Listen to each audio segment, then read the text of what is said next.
Tune into news across the galaxy where they talk all things LA Galaxy with the Nag Boys.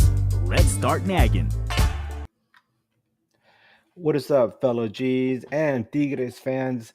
Welcome to a special Monday session of News Across the Galaxy's A Midweek Show. I'm your host, as always, Edgar Zuniga. We have a special treat for you guys tonight because we have Chewy on the ones and twos. Hey, Chewy, thank you so much for joining us tonight as producer. We are here to talk about Concacaf Champions Cup and the second leg of the quarterfinal matchup between Tigres de la Universidad de Nuevo León and LA Galaxy.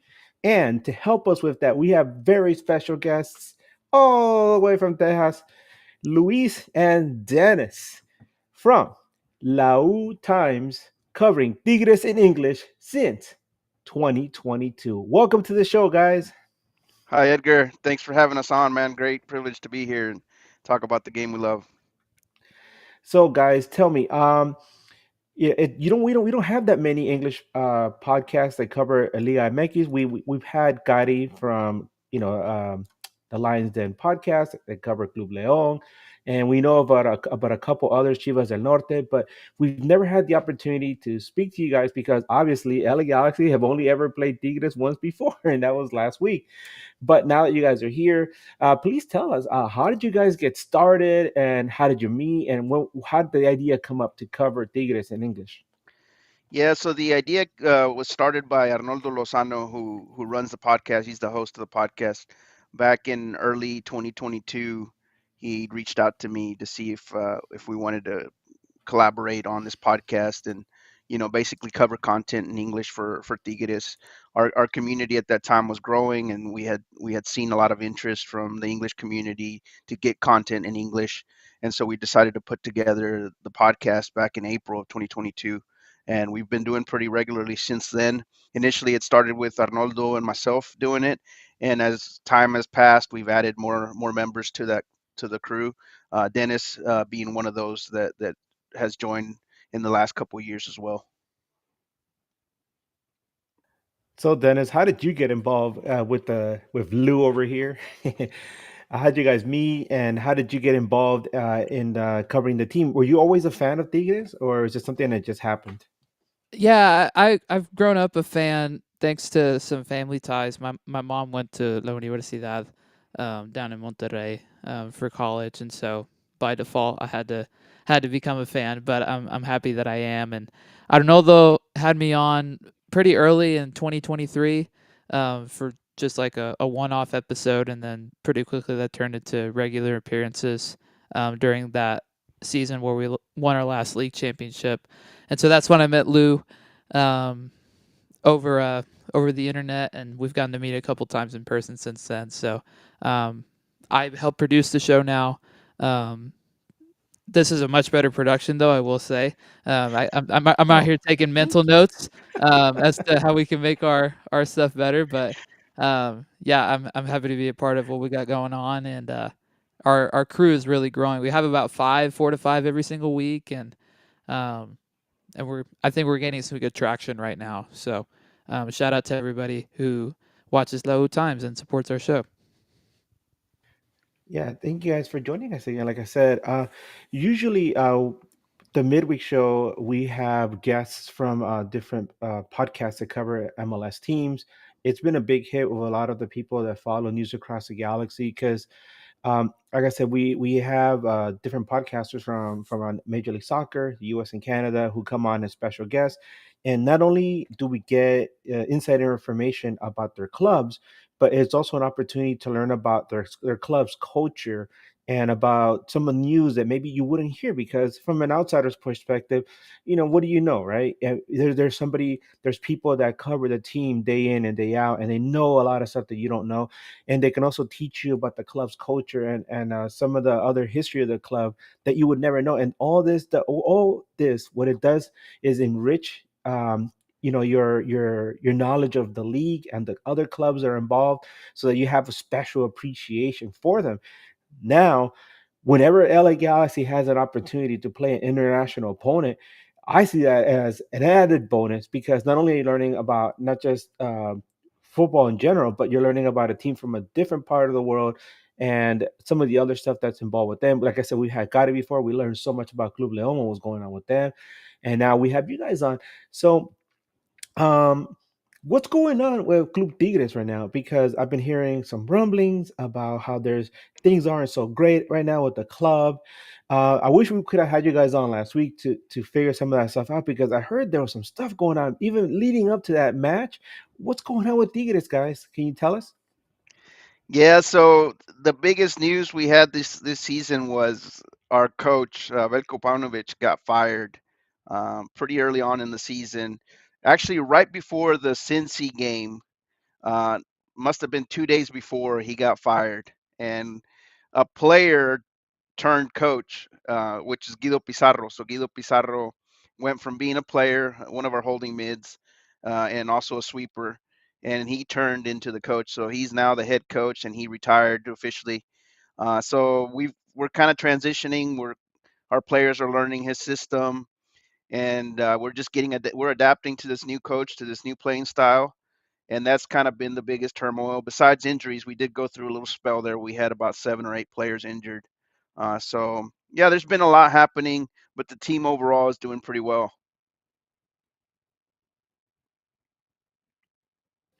Um, with the new coach, has it really, like you said, it's been a period of adjustment?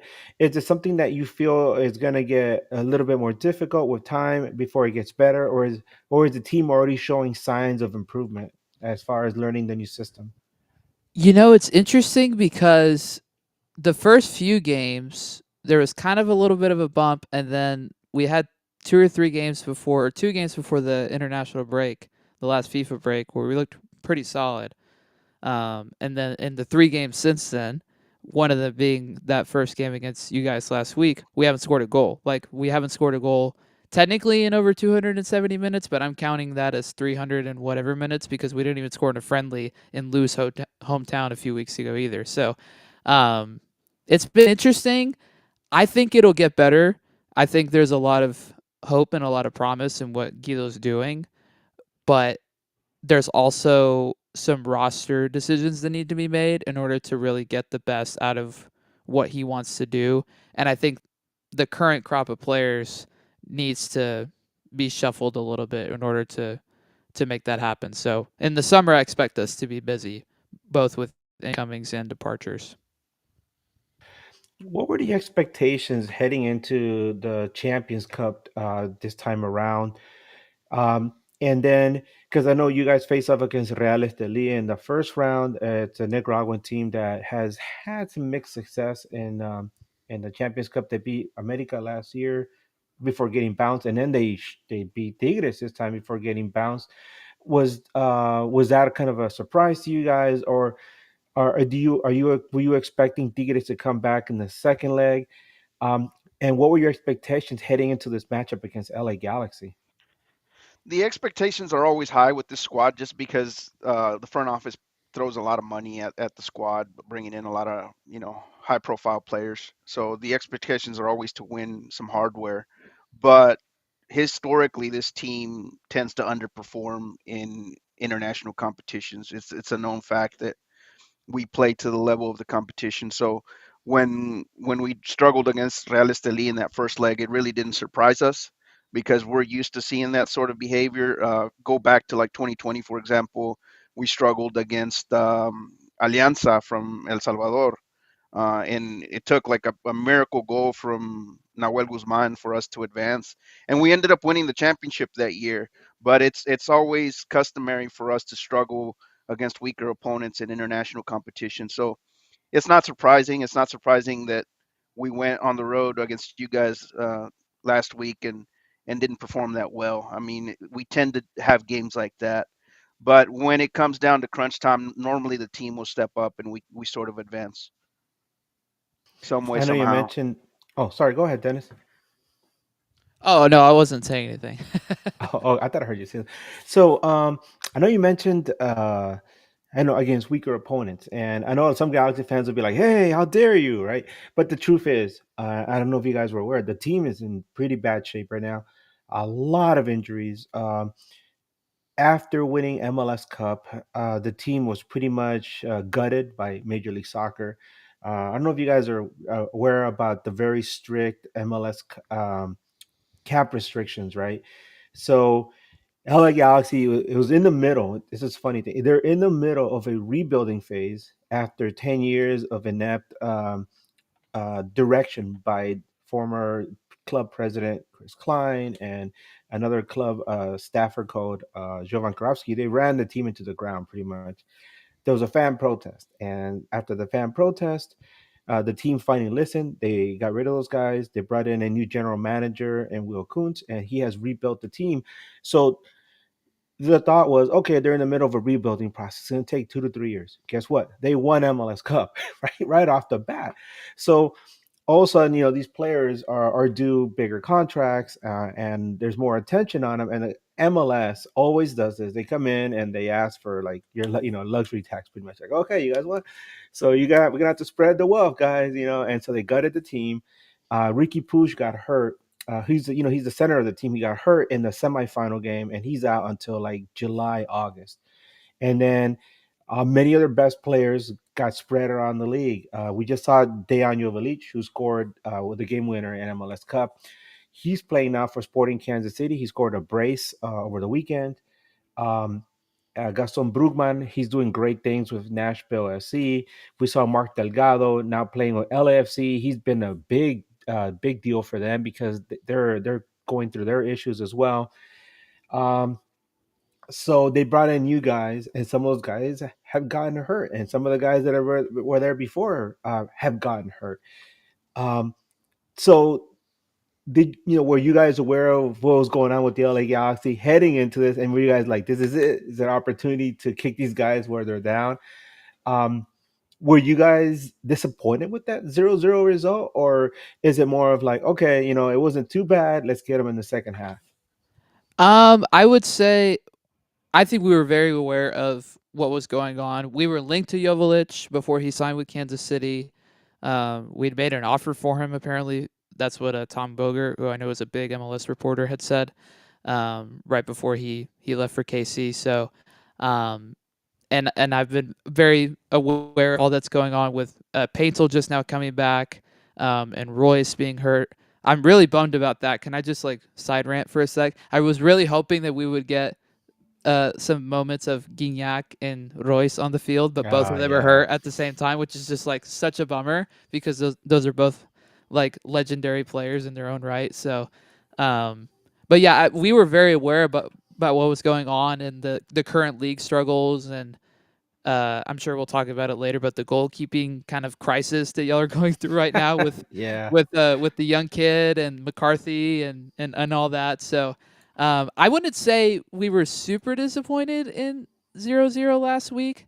It was more for me. It was more annoying because I want the team to score, and I feel like you got to do well. But I also said on our show last week, if there's one guy that can be annoying against us coach wise, it's Greg Vanney. In 2018, he knocked us out of Concacaf Champions Cup with Toronto FC. They went to Monterrey and got a result at our house, and no team internationally does that. And so That's that when was a big deal. that's when they went to the final and they lost to Chivas in penalties, right? Yep, Yeah. correct. Yeah. So Oof. all that to say, like we were aware, we're a little bit bummed out, but also like considering the fact that we're still trying to figure out, Pizarro's system, or the players are trying to figure that out. Not all that surprising. I think it was more important to just like not go down with the deficit at all. But we'll see how that translates to tomorrow. Under this this new coaching staff, we've struggled a lot on the road. We're really, really solid at home, but struggle on the road. It's been the trend under this new coach. So it wasn't surprising to see us not get a good result. It's one of those results that I don't think favors anyone. I think maybe LA Galaxy comes out feeling better because they didn't allow an away goal, and now they can go in with a 1-1 tie in advance. So there's a little bit of an edge there, but you're also on the road in a tough stadium. So I feel like the team's sort of been doing that, and so it didn't surprise us when we didn't get a good result. And on top of that, this is a team that sort of tends to pace itself quite a bit, and I feel like they did not go full throttle in that first leg, sort of saving themselves for the second leg. Yeah, it's kind of it's. I would say that that result for a lot of Galaxy fans is frustrating because LA Galaxy still has yet to record a victory in MLS play. We're into like the seventh week already, and they still haven't won a game. And these are the defending champions. As frustrating as it is, um, most of the time they've actually been playing good, just not good enough to get a win. They're missing, like I said, a lot of important personnel. A lot of teams are seeing the LA Galaxy is not just trying to s- start the season off right, as well as they can, despite the injuries in MLS, but they're also dealing with the Champions Cup, and so it's a lot, right? It's a lot. It's a lot of football in a very short period of time. But then you look at what Vancouver Whitecaps is doing, and they're top of the MLS right now, and they're doing fantastic also in the Concacaf Champions Cup. So a lot of Galaxy fans are like, well, what about them? Well, Vancouver doesn't have a laundry list of injuries either. So that's one thing for them. Um, let's talk about the injuries, by the way, because I mentioned them about how LA Galaxy has been struggling.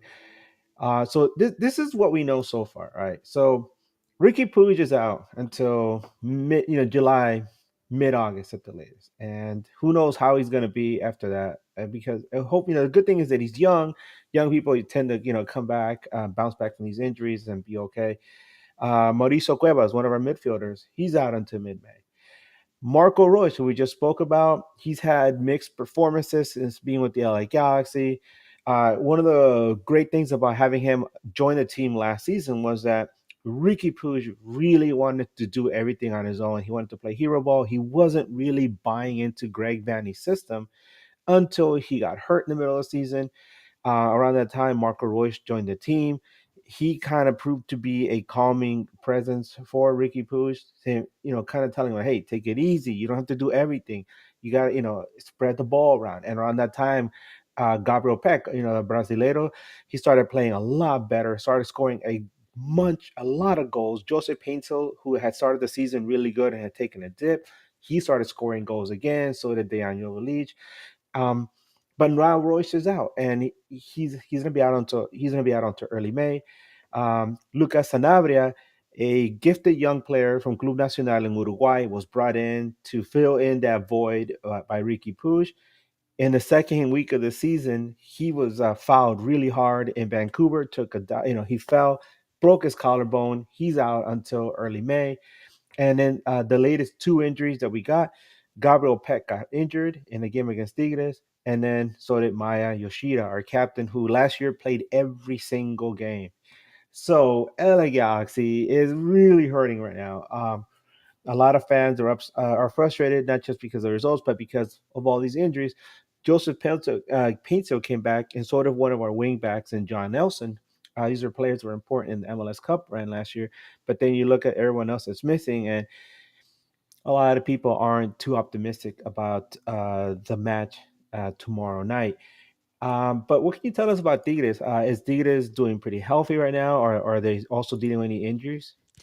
Well, thankfully, our list is not as long, but it's not a short list either.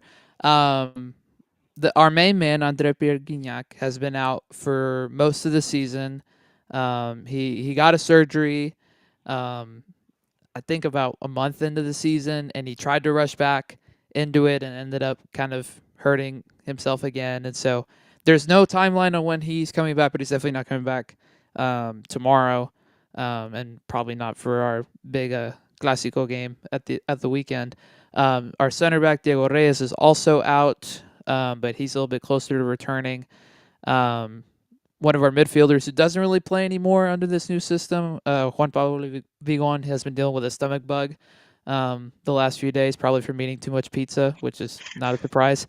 Um, but the latest two injuries that we found out about today was one of our defenders, Jesus Angulo, who's kind of a left back center back hybrid, and Osiel Herrera, who's one of our forwards, one of our young forwards. Both picked up knocks. I believe one of them was during the game that we had on Friday in the league, and then I don't remember the other one.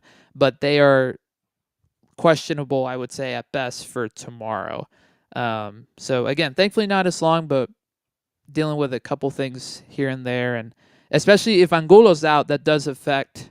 I feel like the back line a lot because we don't have any other like healthy center backs per se in there, so we may have to put actually our one signing from the offseason, Romulo from Brazil, into that like center back spot because we play in this like 5-3-2, three in the back in possession sort of style, at least right now. So I'd imagine Romulo would step into that deeper like center back spot if Angulo can't go tomorrow. So we'll see. I had a question because you guys have a former G in Uriel Antuna, and a lot of people forget he ended up with Tigres, right? But I'm just curious to know, how's he been for you guys? Are you guys satisfied with Uriel Antuna, or has he like worn out his welcome at Tigres? Oh Dennis, man. you want to take that one, Dennis? Because I don't know how nice I can be. I mean, it has been a disaster to put it nicely. It has been an absolute Uy. disaster. I mean, correct me if I'm wrong, Lou, but does he have a goal contribution still? I believe the answer is no, right? No. And he signed on my birthday in late August. That's how I remember what he signed, 'cause it was on my birthday. Um, and he has not done anything. He's had a couple goals that he scored that have been called back for offside, but he has done nada. Absolutely nothing. They've tried him in like a striker position at some points. I mean, he never starts, ever starts anymore. He was kind of starting a couple games once he got over from Cruz Azul when Paunovic was still around, but he's about as worthless as they come with this team. And I mean, just with the amount of money that we paid for him and the wages that he's reportedly on, like apparently he's like the second or third highest paid player on the team, which says a lot considering the Wow. names that are on our team. Wow. Again, I don't know if that's true, but from what I've seen, that's what if my calculations are right, that's what it is. So he's not a starter. I'm looking at the comments right now. Oh, Adam just oh, dropped it. let's get to that real quick because that is a super chat, by Yeah. the way. Chewy, can we get the music? Yeah. Yeah. Adam, Adam. Thank you so much. Adam is a listener of the show. We really appreciate his contributions. $5 super chat. Adam asks, "Is Antuna a starter, by the way, with Tigres?" And the answer is unquestionably no. Absolutely not. Lou, what do you want to add to that? I feel like I said it about semi Yeah. nicely as I could, but man, he has been awful. Let him Just have it, Lou. Let him have it, man. Well, what's really bad is that he was doing really well at Cruz Azul. He was battling for the scoring title at Cruz Azul. He was active, and then he came to Tigres and went ghost, completely ghost. I mean, I'm not exaggerating when I say he hasn't done anything. He hasn't contributed at all. So it's been a huge disappointment. And if you guys are interested in having him back, we'll put him in a nice package with the bow tie and everything, and send him back to LA. Maybe he'll work I out for believe you he was guys. with the Manchester City, youth academy. We can send him back over there, right? Because they're losing Holland. I mean, they're losing Kevin De Bruyne, right? Send him to Man City, right? He could fill in for him. Oh, that guy needs an intervention, man. He needs a. He's well, Olympia, man. well, he would fit the profile of the current Man City wingers where they're all hype and when they get on the ball they're nice, but they don't ever put in a good cross. So Oh. Well, guys, you guys were we'll get to the other super chat right now, but you guys were asking about our goalkeeper situation over here. It's really interesting because LA Galaxy has not had a solid goalkeeper, like a top tier goalkeeper, since probably Jaime Penedo, which was in 2014. That's a while, right? Since then, LA Galaxy's had some like kind of goalkeepers. We had a really awful goalkeeper with David Bingham not that long ago. And we had another guy. God, I forgot his name already. His last name was Bond. Um, That just goes to show how forgettable he was, right? He wasn't that great. And then we got John McCarthy, who came over from LAFC, which is really interesting because that's our crosstown rivals. He came over. He had helped them win an MLS Cup and penalty kick shootouts, and then we also pick up Novak Mikovic, who was a youngster, came over from Europe. And when Mikovic joined the club, he did so because he thought he would get an opportunity to be a starter. And he expressed that to the team. He says, I had these opportunities in Europe. I came over here to be a starter. I don't want to be second fiddle to John McCarthy. Um, but John McCarthy proved throughout the season that he was clutch, or he would make proper saves. And the LA Galaxy defense showed signs of improvement as the season progressed, and they worked together with him. The few times we saw Mikovic was in Leagues Cup matches where he actually had pretty good performances. But then the other times when he was in MLS action, he would scored a lot. Um, but this season, to start the season, he actually got his opportunity. Greg Vanney said, "Here, kid, go ahead. It's all you, man." And John McCarthy, we're just going to use him for the Champions Cup. Well, LA Galaxy still hasn't won a game in MLS, right? And a lot of the reasons because he would make these really interesting, frustrating decisions. His distribution wasn't great. There were some goalkeeping blunders, and it's just a reminder. I always tell people John McCarthy and Novak Mikovic are mid as far as MLS goalkeepers are. We have some really good goalkeepers in this league, like Roman Berkey, and who's plays for St. Louis. And whenever you see them, a goalkeeper of that caliber play, and you compare him to our guys, it's the difference is, it's incredible. You can just see it right away. So as far as who's in charge right, I mean, who's gonna be in the front? It's John McCarthy. Novak Mikovic took some lumps. McCarthy has made some mistakes as well. But as of right now, if you were to ask me who's a starter, it would probably be John McCarthy. Now, we have that super chat from Adam. Thank you again so much, Adam. Let's hear the music, Chewy. Yeah. Adam says, "Hey guys, any opinions or thoughts where Antuna has performed well on which team in his career?" It has to be Cruz Azul. I think that's been his best moments under Anselmi, who's now with Porto, but he did really well under Anselmi with Cruz Azul. He was actually playing quite well and took him back to the national team, and then he dipped again. So Dennis, want to add to that? No, covered it right. Yep, nailed it. Okay, and we have one more, another $5 super chat from Adam. Let's hear it, Chewy. Yeah. Adam asks, "Do you guys know what age is Guzman, Tigres' goalkeeper?" He just turned 39 in February. it's funny that you mentioned that you guys haven't had a good goalkeeper since 2014, and we've had the same goalkeeper since 2014. Nahuel Guzman came to Literally. Tigres. So we've had the same guy for 11 years. He's been amazing for us. Are they gonna like name the goalpost after him when he retires or something? He's a legend for sure. He's legendary. Man, I wish we had something like that. It's been a while. Um, Blame it on the MLS finance rules, yeah, for real, right? because you can only spend money on DP forwards. That's one thing about I wish MLS would do more. I wish MLS would teams would invest more in defenders and good goalkeepers, because a lot of times you hear about like the team making big splashes on players that play offense. Obviously, Messi, Suarez, for Miami. Um, we had Zlatan here, LA Galaxy, Chicharito.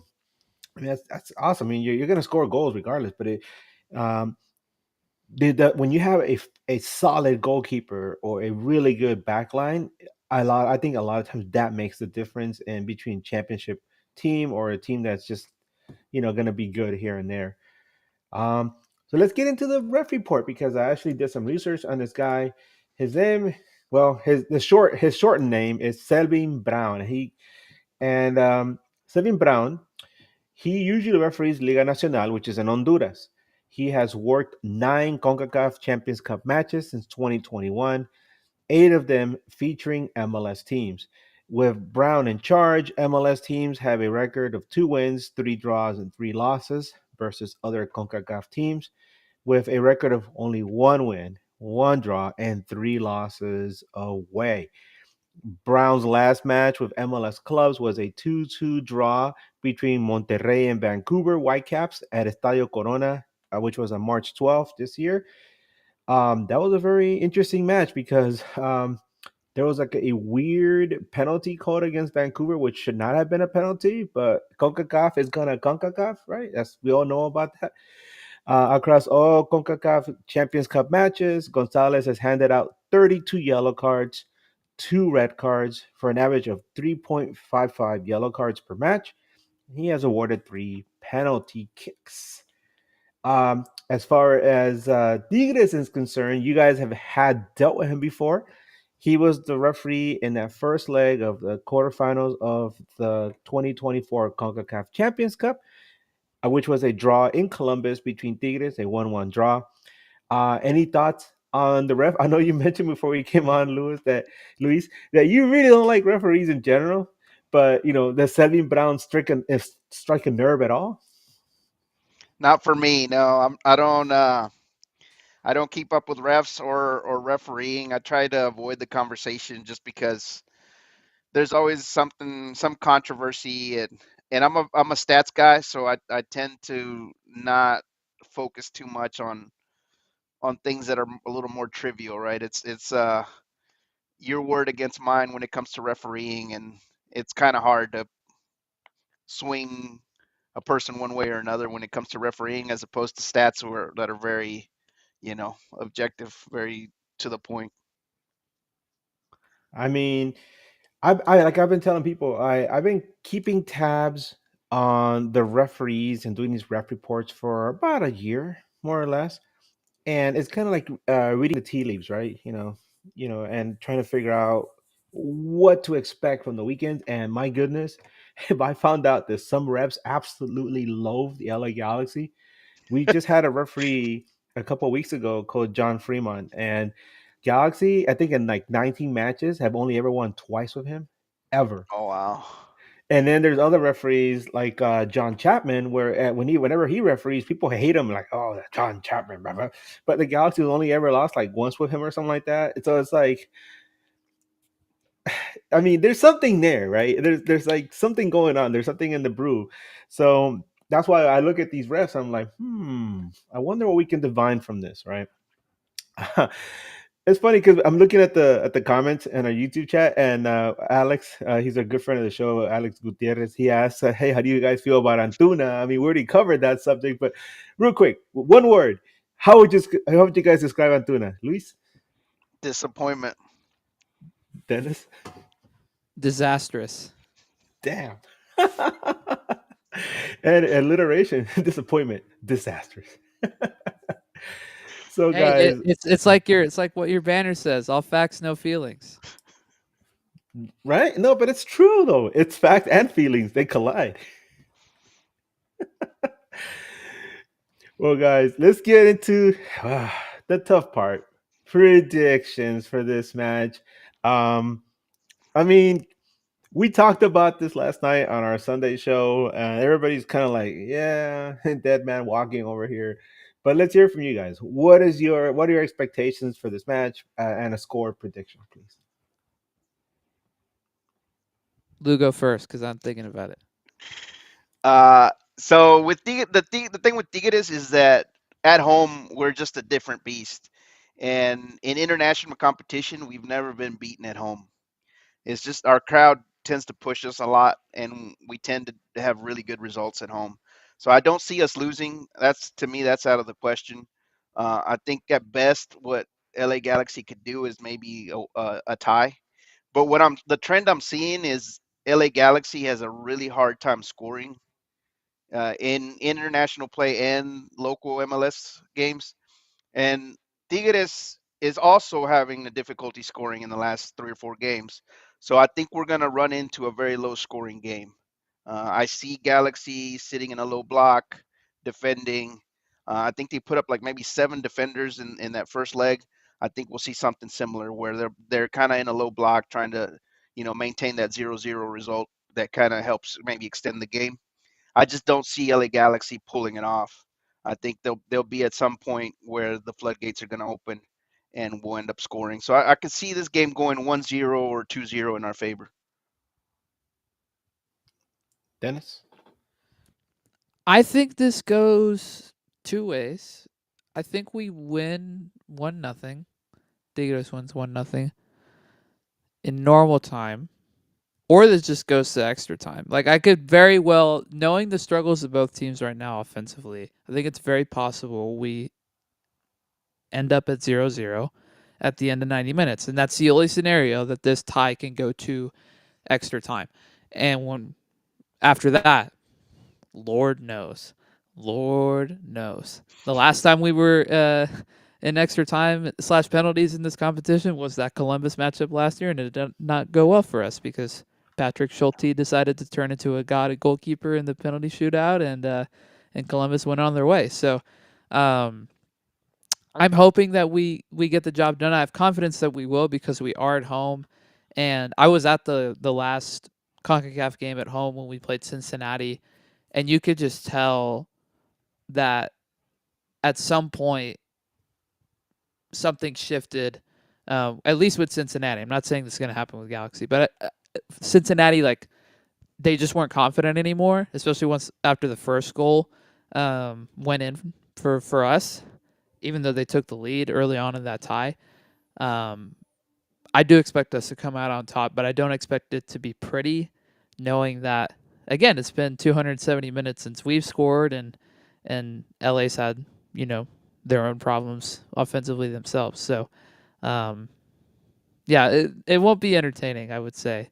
Well, if you like low blocks and low scoring footy, then maybe it's entertaining for you. But I think we win 1-0. That's my final prediction. Yeah, I don't see LA Galaxy winning this game either. It's something that we discussed last night, and usually we try to be as positive as possible, but in the end, we're realists, right? It's interesting because last season they won the cup, but at the very beginning of the season, we had very tempered expectations because we knew the team was in the middle of a rebuild, and we said, we'd be happy if the team finished fourth or fifth overall, and that a cup run was seen as like, you know, something that was completely impossible. We said, hey, we'd be happy if we get past the first round of the playoffs, and then they went on and win the whole thing, right? They exceeded our expectations, but this time around, there's so many things working against the team. Not just the fact that they just played a difficult match up in Salt Lake City, which is at altitude. It's over 4,500 feet. I was just there, and it didn't affect me too much. But I'm sure if I would be running around the pitch for like 90 minutes, I'd probably be not feeling so good at the end there, right? And this is what I wanted to also bring up. Well, after my prediction, real quick, I'm gonna say Tigres wins 2-1. I know you guys say you guys haven't been scoring goals, right? But Real Salt Lake had not been scoring that many goals either until they ran into the other Galaxy, and all of a sudden they remembered how to score goals, right? So I'm gonna say if it does end up, and if Galaxy does try to fight, it'll be like 2-1. Tigres advances, and it's over. Done. Um, Actually, it'd be awesome if Galaxy scored a goal, even in the losing. I'd be so happy. I was like, yeah, they scored a goal. But for anybody that doesn't know, that's not familiar with El Volcán, can you tell us about this, the location of the stadium? And it's a quite an altitude, isn't it?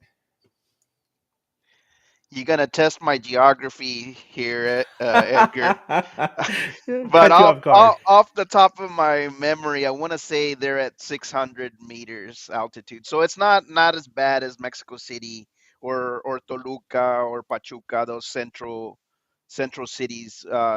Monterrey is at a lower elevation, so I don't think that's going to be a big issue.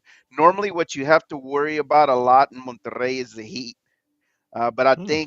I think perhaps you guys are going to luck out there. I think the temperature appears to be at least going to be reasonable during game time. I think that's going to be fine. And as far as altitude, I don't see it being a big issue. Tigres plays just right outside of Monterrey. which is the capital of Nuevo León, in a city called San Nicolás de los Garza. And we play at El Estadio Universitario, which we affectionately call El Volcán. It's a 41,000 plus stadium, so a good sized stadium. It's an older stadium from the 60s, but it's got a great atmosphere, really good crowd, really good fans too. Like if any LA Galaxy fans travel, they'll be well received. Like we're friendly to our fans, to visiting fans, and they'll feel comfortable. They'll feel right at home. And if anybody's traveling, get chicharrones. The best Ah, $6 you'll ever spend. dude, Bro, I was gonna ask you guys about that because there's always somebody that travels, right? And maybe they're listening in or they're watching us live, or catching us, later in a podcast. For any Galaxy fans that are traveling to this match, where do you guys suggest as far as like outside the stadium, places to hang out? Once you're in the stadium, you said chicharrones, right? What are you guys' suggestions for any traveling supporters now or in the future? there's not like a ton directly outside of the stadium, like places to just hang out. It's just kind of like an open area. It's right next to the university. It's also fairly close to the Estadio de Béisbol Monterrey, which is where the Sultanes play. So people just hang out outside. But the team, most of the time, at least the games that I've been over the last few years, like they'll have something set up outside that people kind of like hang out at. Um, once you get inside, I mean, like I said, you got to get the chicharrones, which if you don't know, listener or viewer, it's basically fried pork rinds. And they put some lime juice in there and some salsa, and Oh my god, I'm getting hungry. it's incredible. It's like if anybody knows the account Footy Scran, just look it up on there, because it's genuinely incredible. They also sell. I mean, they sell tacos there. They sell Carl's Jr. burgers at the stadium, which is hilarious to me. Um, yeah, it's like one of the sponsors. It's like Um, I traveled all the way down there and I got some Carl's Jr. right, exactly, exactly. They have plenty of beer, all that good stuff. As Lou mentioned, it's an older stadium, so like the facilities are not like they're not gonna wow you per se, but that's not what makes our stadium special. What makes the stadium special is the atmosphere, the environment, the kind of like passion that you feel from the fan base, from everybody, from the Libres y Locos, our supporter section, the tifos that we do, the little like big like stadium displays that we do with cards and graphics and all that. And even though it's a Tuesday night, I know that our fans will show up, because it's an important game, and this is a competition that I know that fans may not want to admit it, but this is a competition that we do like to win because we've won it once before, and it'd be nice to win one again. So yeah, if anybody's traveling, you're in for a treat. You'll feel the passion, you'll feel the love, and the tickets are cheap. Like if anybody's going down there and hasn't bought their game ticket yet, you're gonna be totally fine. I mean, I spent like $20 when I went to go see Cincinnati, if that. I think $20 like conversion. So it's not that expensive to get inside the stadium, and our fans will treat you right. So Yeah, and there is something special, something different about watching a Champions Cup match. For anybody that's an MLS fan, if you've never been to Mexico or Central America or even the Caribbean, I've never been in the Caribbean for a football match, but I am from Nicaragua, and the last time I was out there was in 2011, and it just so happened that Toronto FC was in town to play against Real Esteli, and I went to the match. It's like a 3-hour bus drive up into the mountains where Real Esteli is, where Esteli is located. And interestingly enough, my wife has family in the town, so that was cool. But when I went and bought tickets from a street vendor, the guy asked me for cinco cordobas, which is like like 50 cents or something, and he was shocked that I paid that much. I was like, oh, okay. But I didn't care. I was like, I'm in the stadium, right? And they have the nicest stadium in all of Nicaragua. And I went in there, and I'm so used to MLS crowds, man. There's something just different, right? Once you cross the border, and it's like the supporters, the smells of the food, the sounds you hear, the energy you feel in that stadium. It's different. And I really hope that if you've never experienced that, you get the chance. A lot of it has to do with the food. The food is just, it just hits you differently. Like you were talking about the chicharrones and all that, and I could feel like my arteries just clogging up. But it'd be a sweet death, man. Bury me in chicharrones, right? So, Dios mío, man, look at that, dude. I'm getting a coronary right now. Oh my God, that looks so good. If you go down there and you get Carl's Jr., shame on you, man. Real quick, you mentioned the supporters. For a lot of people that don't know, like I said, we like to talk about the club cultures, right? Tell us about the supporters down in Nuevo León. I mean, in the Universidad Nacional Autónoma de León. Tell us about the Tigres supporters. Tell us what they're like. Yeah, so as Dennis mentioned, it's a university team, so a lot of our fans are, people that have gone to the university or are currently going to the university. Uh, but our fans go all the way back. It's a great mix. The stands are filled with a great mix of people, older ones, younger ones, teenagers.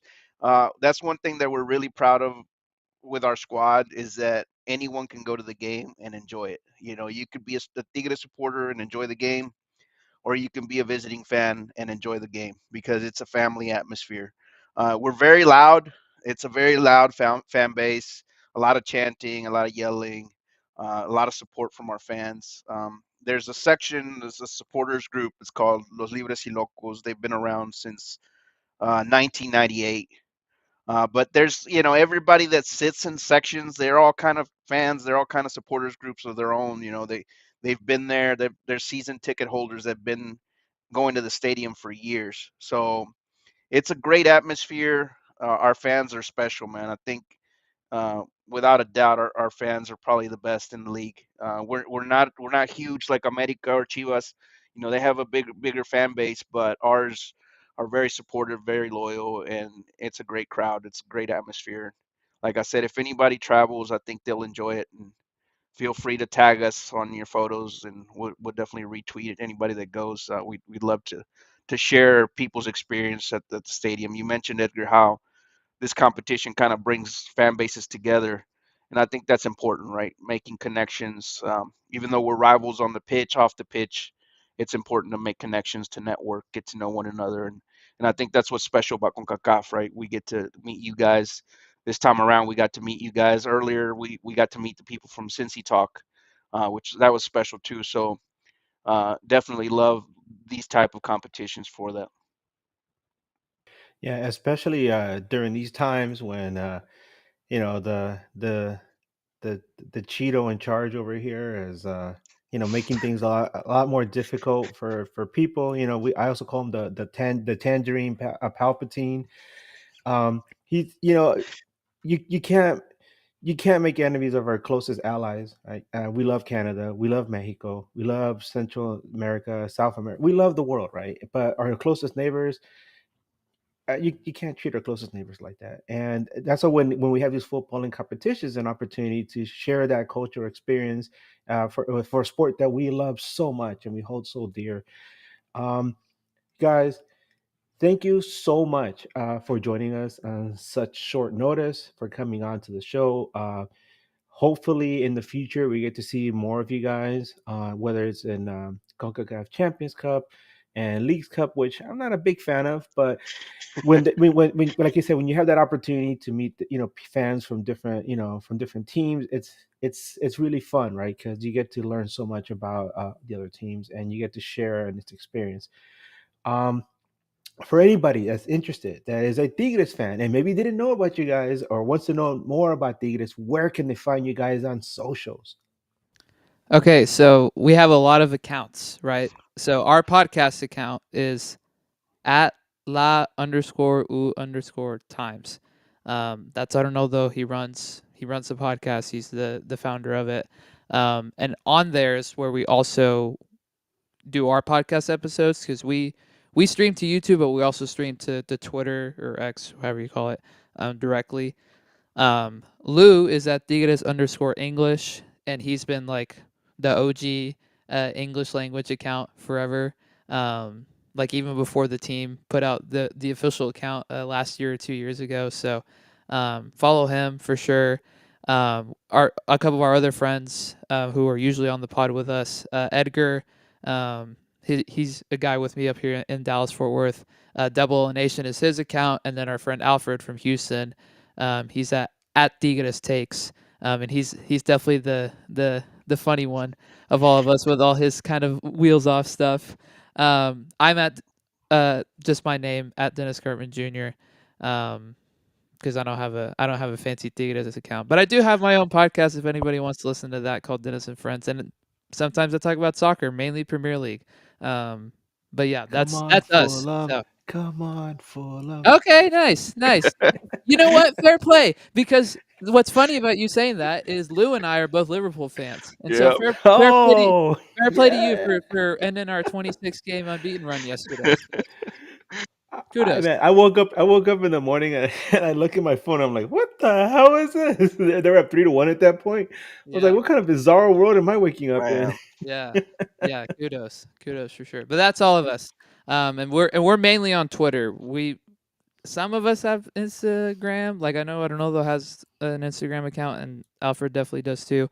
I'm actually probably the one that's on Instagram the most out of any of us. But you can find all of us on Twitter. So. Well, guys, like I said, thank you so much. Unless, you guys have any last words before we sign off? Oh, and we have our podcast is on Spotify, on Apple, on YouTube. Yeah. I forgot to say that as well. So, but yeah, that's it. Thanks for having us on, man. This is a treat. Love doing this. Thank you guys so much for coming on. Like I said, we look forward to having you guys again in the future. You guys, the door is always open for you here at our stadium. If you guys are ever in town, let us know, man, and we'll hook it up. We'll figure out a way to get you in there. Either we throw you over the fence, or we sneak you in a popcorn stand or something. No, I'm just kidding. we'll roll out the red carpet for you guys, man. Maybe I don't consider myself an LA Galaxy supporter because I only support Tigres, but I kind of side with LA Galaxy because back in the day they used to have a guy named, I don't know if it rings a bell, Edgar, but Mauricio Cienfuegos. No, Mauricio Cienfuegos. This guy was actually good. Salvadorian guy. Oh yeah, no, club legend. Somebody I got to meet. Really nice guy. I'm sorry, I was talking over you. You were saying? No, I was saying he's an amazing player, and that's one of the reasons why I used to watch Galaxy so much when I was a young one. No, he was a fantastic player. He was actually the centerpiece of our team in the early years. In 1990, a lot of people don't know this. 1997 was the first time LA Galaxy was in the Concacaf Champions Cup. They called it the Cup back then. And they were up against Cruz Azul in the semifinals, and they actually took a 2-0 lead, and they looked really good. This is Cruz Azul. They had Carlos Hermosillo, and then somebody in Cruz Azul fouled the hell out of Cienfuegos to the point where he had to leave the game on a stretcher. And from that point on, Cruz Azul just destroyed the Galaxy. It got so bad that at the end, Campos went from playing goalkeeper to forward. He actually scored a goal, but we ended up losing that game 5-3, I remember. And everybody was so disappointed because up until Cienfuegos got hurt, it looked like Galaxy was a knockout Cruz Azul. And then we were like, damn. But we got our cup eventually in 2001. So it's something. But thank you guys again so much. From everyone here at News Across the Galaxy, thank you guys for joining us on the midweek show. Luis, Dennis, you guys are always welcome here. Well, everybody, thank you. You have a good night. And as always, keep on nagging and Wu-Tang for life. Let's go.